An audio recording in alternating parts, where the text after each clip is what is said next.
My favorite Nikon camera right now, well, as of 2023, February, I'd say the Nikon Z9. It's a phenomenal tool to have in your hand. The power of the Z9 is remarkable. It's not an easy camera to master. There's a lot of features to get used to. There's a lot of features to know. The camera packs a punch.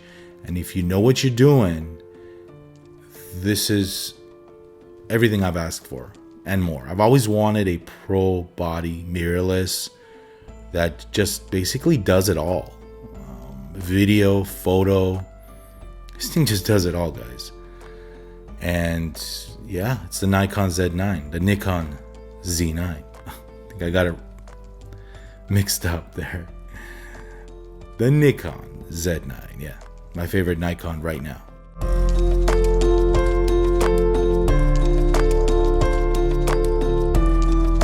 Well, it depends now. If you're talking mirrorless, if you're talking digital cameras, it would have to be the Nikon Z9.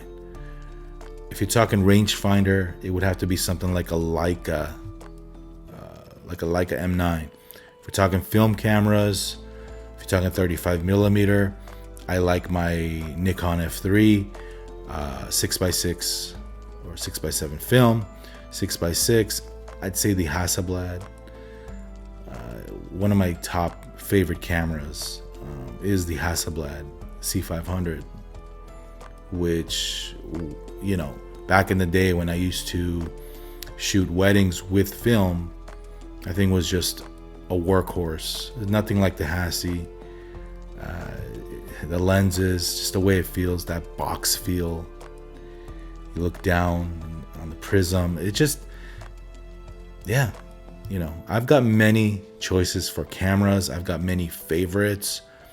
But if we're talking about modern day, everyday usage, it would have to be the Nikon Z9. For me, the Z9 is just a joy to use. And I've owned it for about, I'd say it's approaching about a year now. I think it's 1 year old now that I've owned my Z9.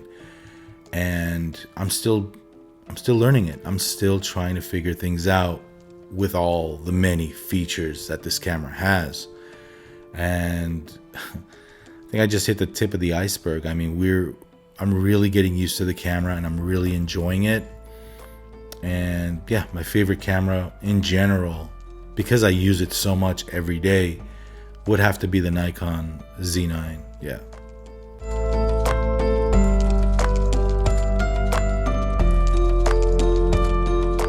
You know, the 200 f2 Nikon 105E, the 2814, the 5012Z, the 58 Noct, which I think just blows me away. 7200 Z lens, the 24-70 28Z is another one of my favorite lenses. Let's see what else. 14-24. But I think my all-time favorite lens, and maybe because it's new, maybe because I'm just starting to use it more often, is, I have to probably say, to be honest, it'd have to be the Noct 58.95 lens. My favorite lens of all time. Only because it's just so special. It's just a work of art. The engineering, the ability to harness light. It doesn't even autofocus. That's the magic of it. It's a manual focus lens. It's an $8,000 lens, but I think that lens is right up there with the 200 f2 VR2 lens for me as far as favorite lenses of all time.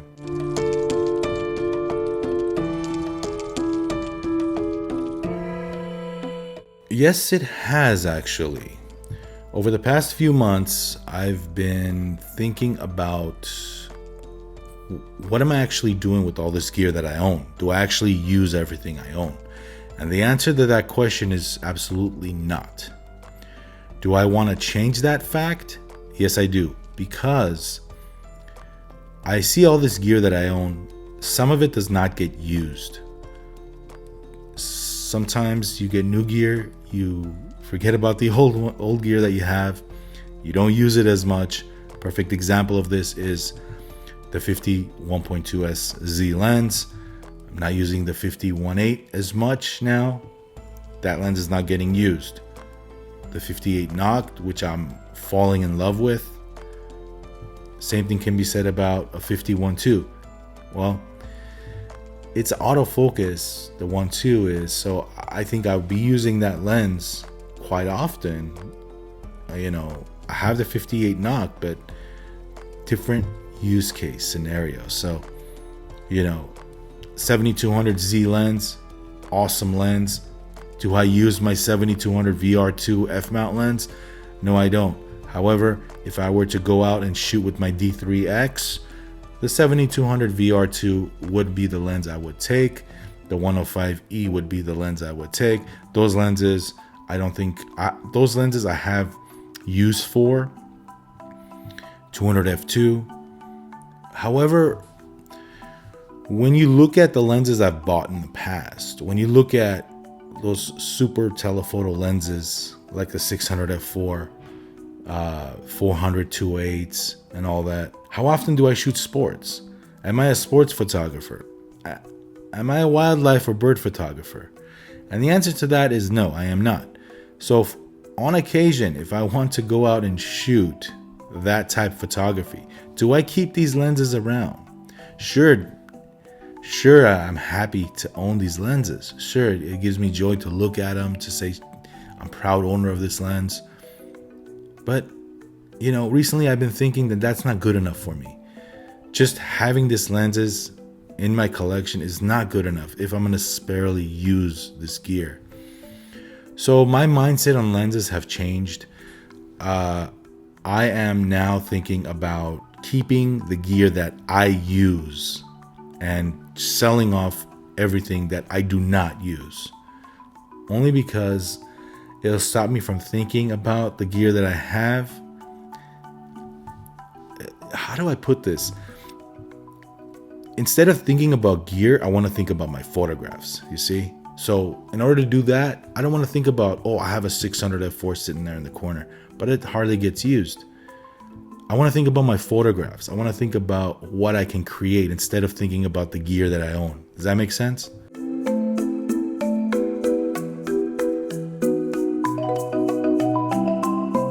Yes, gear meltdown. Had a gear meltdown, you know, a couple months ago. Like I said, again, it ties back to your last question. I have a gear meltdown. I'm really thinking about just selling off lenses that I do not use. You know, in the past, we change as humans, we change. We say that I'm never selling this lens. I don't care if I don't use it. I don't care if it makes me happy to own it. I'm not a bird photographer, but I want this lens. I think my mindset is changing.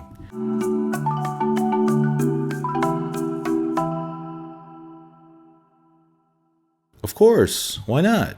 Canon and Sony? Yeah, I'm looking forward to it. And I've used Canon. I've used Sony. I've been a big fan of Canon. We're going to take a little break. Lawnmower. All right, we're going to take a little break right now because I'm hearing a lawnmower out there. Smoke break. Come on, I got to talk about Canon and Sony right now. Do you not want me to answer that question? I think this guy's going for a while. Take a $5. Cut. All right, what were we talking about? Canon and Sony. Would I take them out for a test drive? Sure. I'm open to that. I've actually owned Canon in the past. I was a Canon photographer as well. I don't see anything wrong with that. I'm fascinated with the R3. I think the Canon R3 is a gem of a camera. I'd love to test it out. I'd love to actually use one. I've used one very, very briefly. I've used the R5 more than the R3. I've used an A1, which I thought were fantastic cameras. I have my reasons why I shoot Nikon, and it's more about the glass that Nikon offers and the colors of Nikon. I think it suits me well. I really enjoy what I get out of the Nikon cameras straight out of the box. I mean, there's really no denying the files of Nikon. Whether you're talking dynamic range, whether you're talking skin tones, all-around camera that really produces beautiful images. I think I've been a Nikon shooter all my life, and I'm in love with Nikon products. Now, again, I don't mind taking these other cameras out for a little spin. I don't mind owning them. See nothing wrong with that. Right now, I do prefer my Nikons over anything else, only because, like I said, I just like the output I'm getting for my photography, for my needs.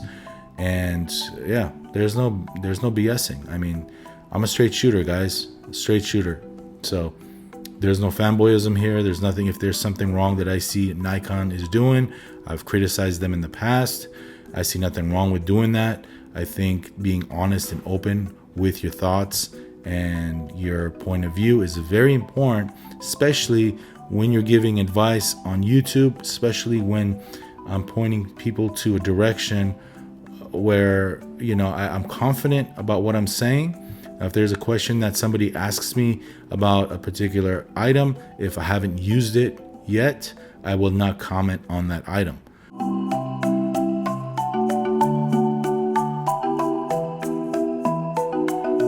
This is an interesting question because I'm in the photography world. I see and I hang around with other photographers, other creatives.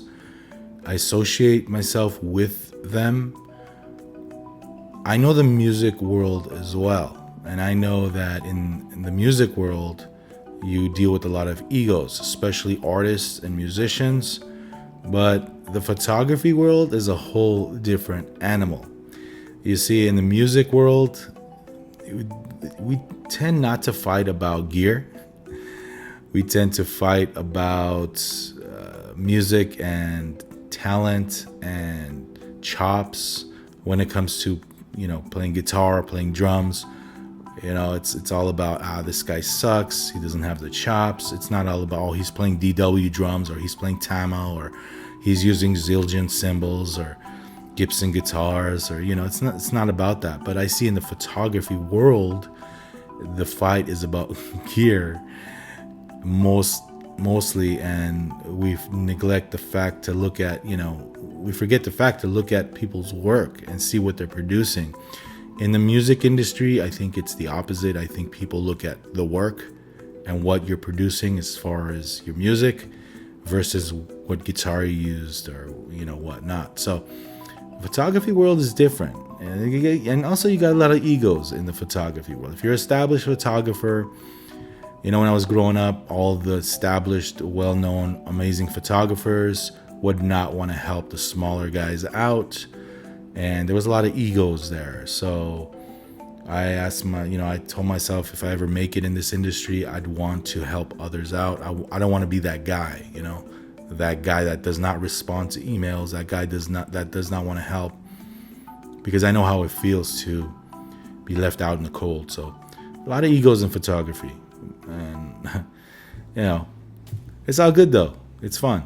It motivates me, to strive to do better, to get better with my work, to be more successful in photography and in YouTube when it comes to photography, in the photography world.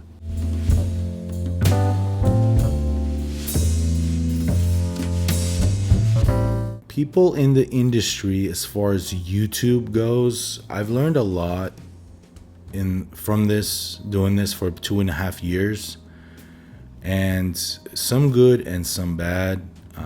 The way I feel about the photography YouTube industry as a whole, where it pertains to maybe content creators and also the industry as far as the brands, the managers, the marketing directors.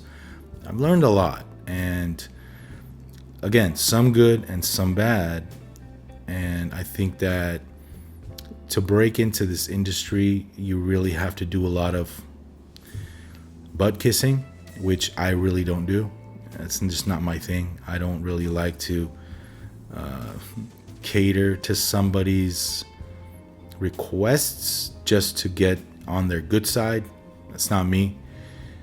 If that results to not getting the job or not having somebody send me products to review, or you got to think about it this way, guys. When we create content on YouTube, we're doing them a favor. We're doing Nikon, we're doing Canon favors. It's like a free commercial. We review a product, we don't get paid. It's good for our channels, but we don't get paid. So we're doing them a favor. So if you're a content creator, the best advice I can give you guys is just stay true to yourself. Stay true to yourself. Don't do things that you don't really believe in. Always stick to your guns. And no matter what anybody else thinks, no matter what anybody else says, never kiss anyone's butt. I've learned that long ago, that I'm going to be myself. And if this pans out to more jobs, or if this pans out to less exposure, I could care less, because I want to do things my way.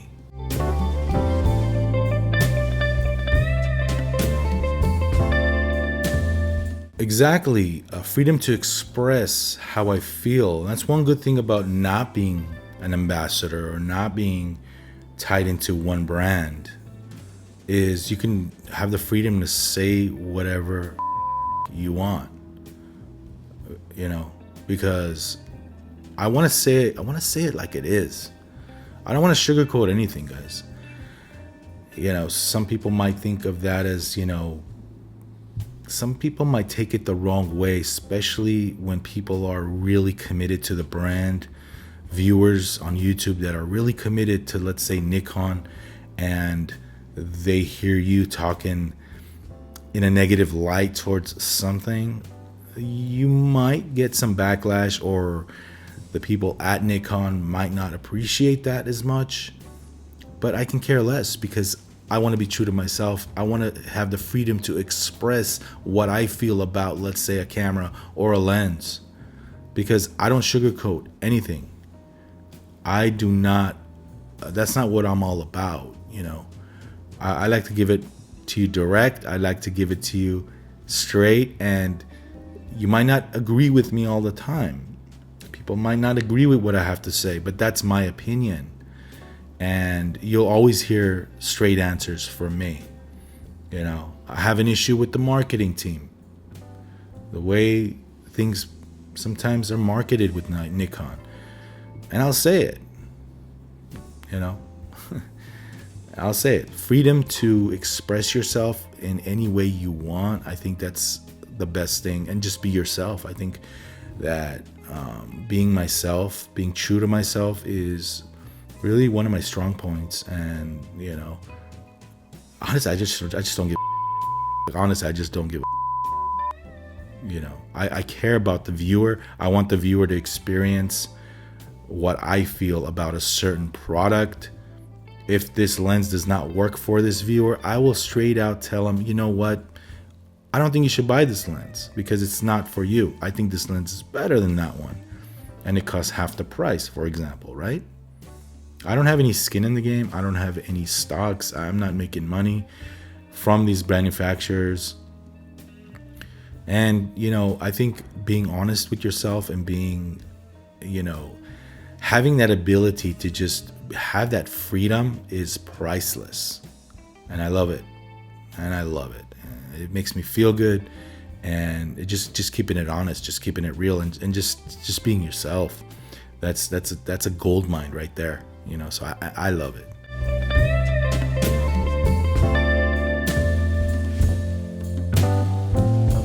Let's see, one thing I really love about YouTube, I really love helping people out. People come to me with questions. Hey, I have this, I want this, should I get this? I love steering them in a direction where I think will work for them, because I've been in their shoes. As a beginner photographer, I don't know what to buy. Hey, should I get this? Should I get that?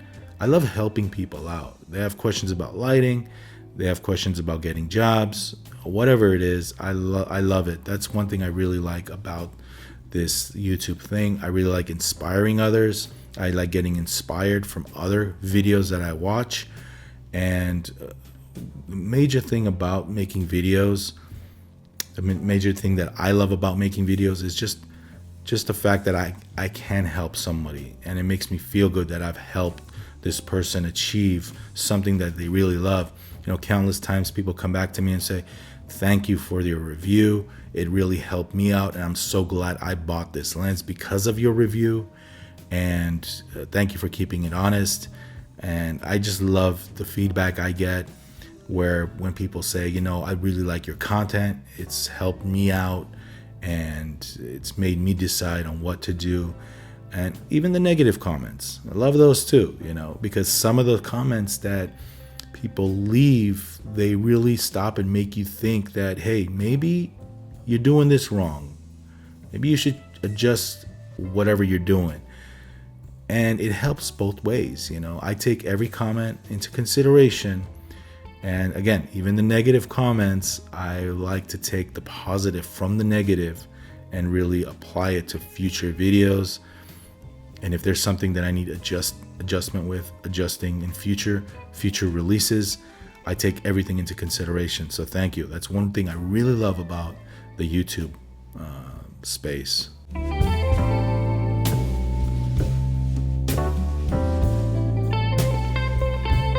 One thing I hate, well, I think this thing where, okay, you're a big channel and it's beneath you to kind of help the smaller channels out, or maybe not respond to an email.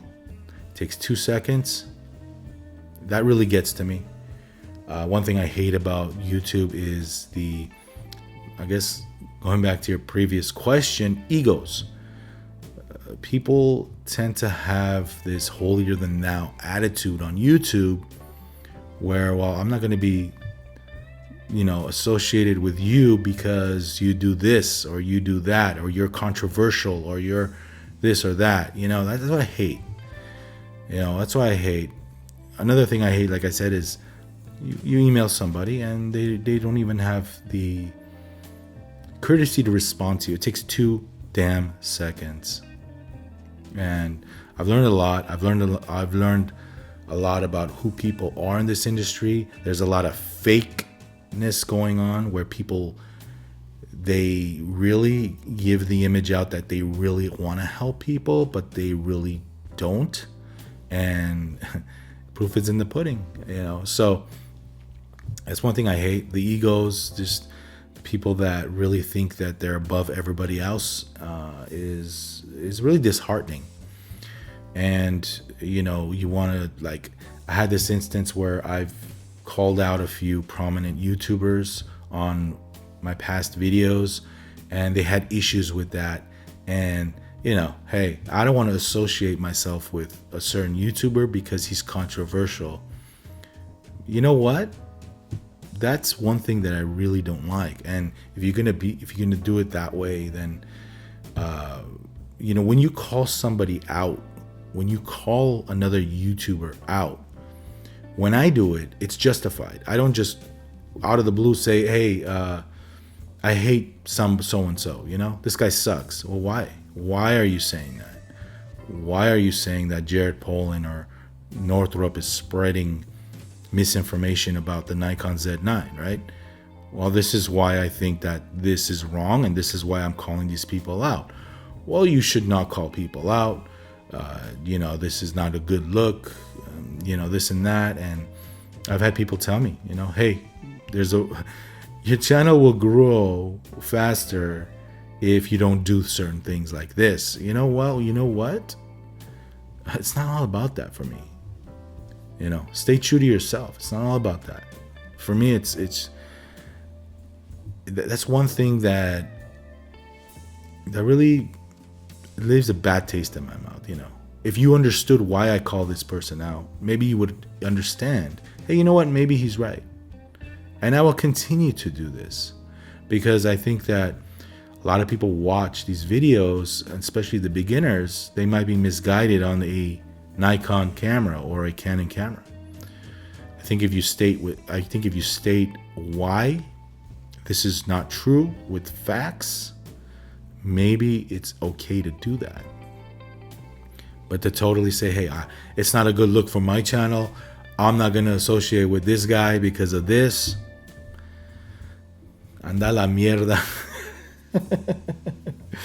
It's a Spanish saying, but I don't care, man. I don't care. You know what? I know what I can offer to people on my channel, and this is what it is. I know I help a lot of people out. People help me out, and it is what it is. And if you can't handle it, then hey, you know, I think that says a lot about you than me, because I'm me. This is who I am. I'm not going to change because I'm on YouTube. I'm not going to sugarcoat myself. I'm not going to portray myself as somebody that I'm not. And a lot of these guys are fake personas. They have these fake kind of like vibes, and they put on a show, and it's like, yeah, enough. Let's go to the next question, because yeah, enough of that.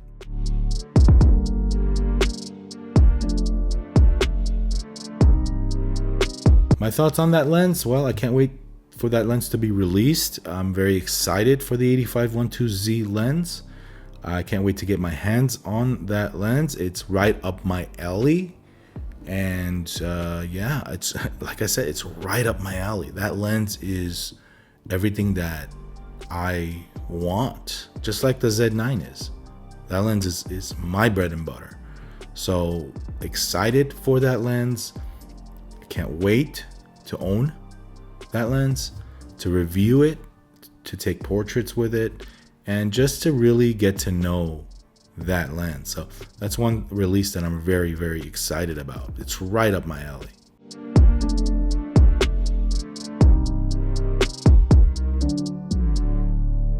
Good question, good topic, because do you need the 85-1.8 or the 50-1.8 because you have a 50-1.2? This is a very good question. By the way, I'm using the 85-1.2 in this video here. Oh, sorry. Did I say 1.2? I'm not using the 1.2. I'm using the 85-1.8 S lens in this video. Beautiful lens. Here again, will I sell the 1.8s because I have the 1.2s? Probably. Only because, going back to the earlier question, am I going to use these 1.8s as often as I would want to now that I've owned the 1.2s? I probably put them on the shopping, block.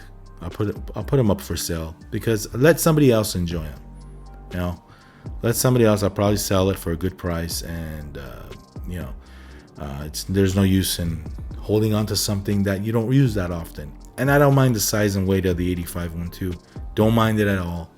I'm a big dude, and I can handle it. And the advantages of a 1.2 85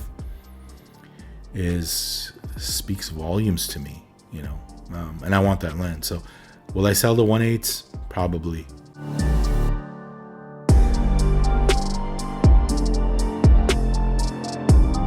The state of wedding photography right now, I think the wedding photography has changed a lot over the years.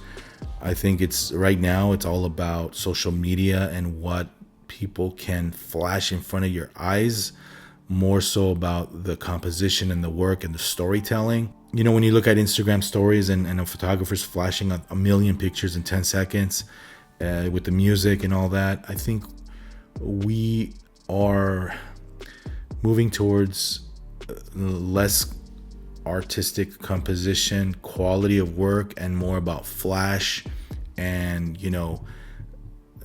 energy and youthfulness. Is this a good thing? It's a good and bad thing. Obviously, you want somebody that's energetic, somebody that's outgoing, but you also want somebody that's experienced in wedding photography. You want somebody that's been there and done that. You want somebody that knows what they're doing in certain situations. Sure, you can have the best portfolio, you can have the best models, you can have the best brides on your Instagram or your website, but chances are when you're there, when you're shooting weddings, you do not want to mess it up for the bride and groom. So I think the industry has changed. I think back in the day when we looked at an amazing portrait, it's something to be said about composition, about lighting. Now it's about capturing the moments, maybe, and just a flash, and just the energy, and selling yourself, which it's all important. Don't get me wrong, but I think we've lost the sense of a good picture. Basically, we've lost the sense of a good image in wedding photography.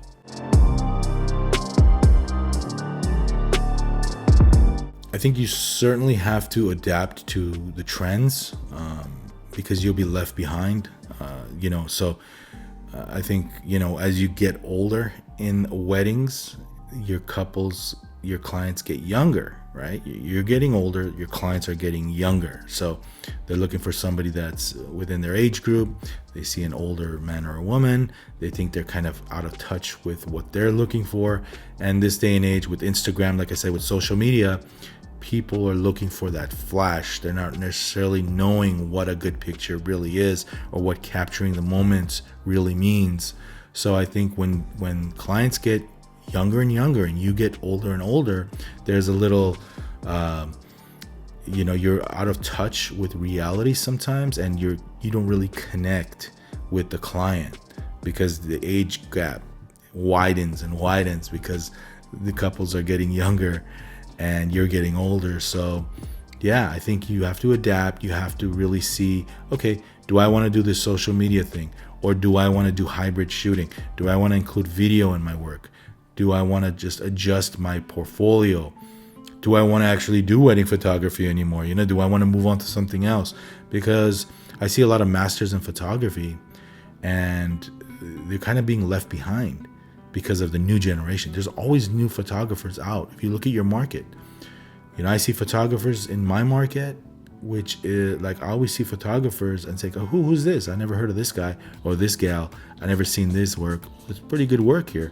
How much do they charge again? So I think that you need to adapt or you'll be left behind, and figuring that out is the hardest thing. But once you figure out what you want to do moving forward, I think things will get easier for you.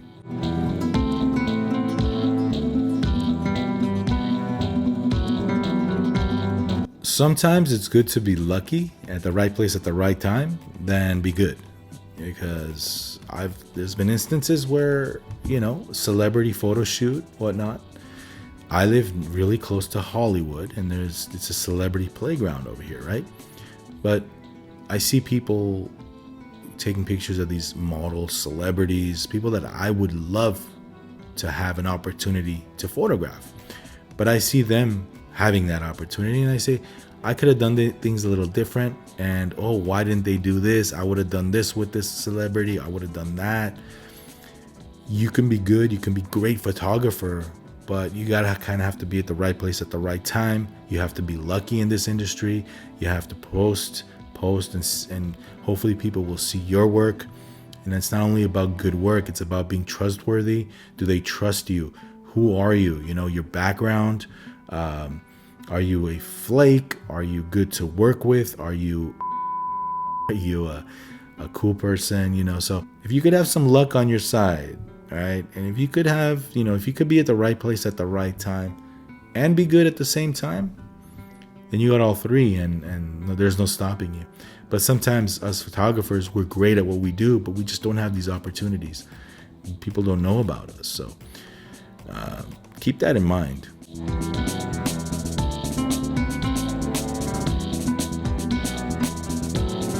Let's see. Not photography related. My favorite YouTube channel right now. Probably, I like what Peter Santinello is doing. Peter Santinello, he's interesting. He goes into different neighborhoods and different cities, states, countries, and interviews the local towns, people, and shows the cultures of different areas. I think that he's great. I'm watching him. He's doing a phenomenal job. As far as photo related, one of my favorite YouTube channels, well, it's got to be Peter McKinnon. Yeah, Peter McKinnon is one of my favorites. He continually inspires me, and love what he's doing. Love his energy. Love what he produces. I like the vibe I get with Peter. And they're both Peters. Hey, what's up with being Peter, man? Maybe I should change my name to Peter. Nah, I like Vahagraphy. I think I'll stick to my name, but they're both Peters. So Peter McKinnon and Peter Santinello.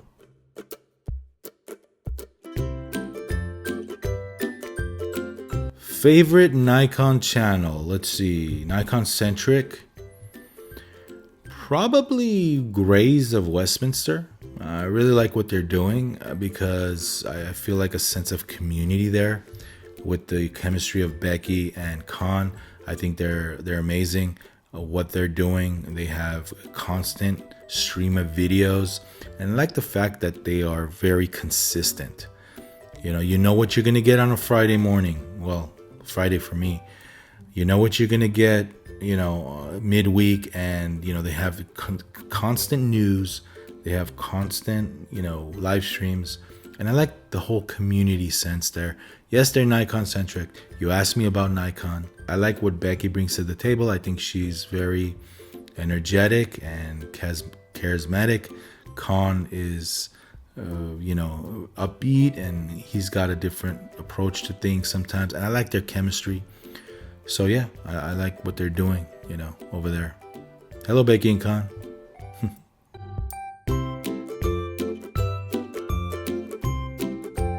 Very, very good question. What's inspiring me today as far as content creation and related to photography and video? I saw a video, a short film produced by Peter McKinnon, where he went out into the woods and documented a guy building a cabin out there. No words, no music. It was just sound and amazing video. I think that inspired me. I think it inspired me to kind of do more of that, because I loved that video. I loved everything about the video. I think that video was close to perfect. The sound was just incredible. Just the way he captured these moments of this dude out there, pounding away at that cabin, and the food, the cooking of the food, the sounds of the fire. It was just so amazing, and that inspired me. Inspired me to think about what I am doing and think about maybe I should slow down and maybe create better content, but less often. That's meaningful, that's impactful, because I love doing that, and that's right up my alley. Like I said, that video speaks volumes, and I think that was his favorite video as well. So yeah, that's inspiring me at the moment. Videos like that, videos like people that create these masterful works of art, without a word being spoken, and that's some deep stuff. That's some right there. That's incredible, and kudos to Peter. I would love to meet the guy one day. He's just a brilliant dude, so down to earth, and I just love what he's doing, so yeah.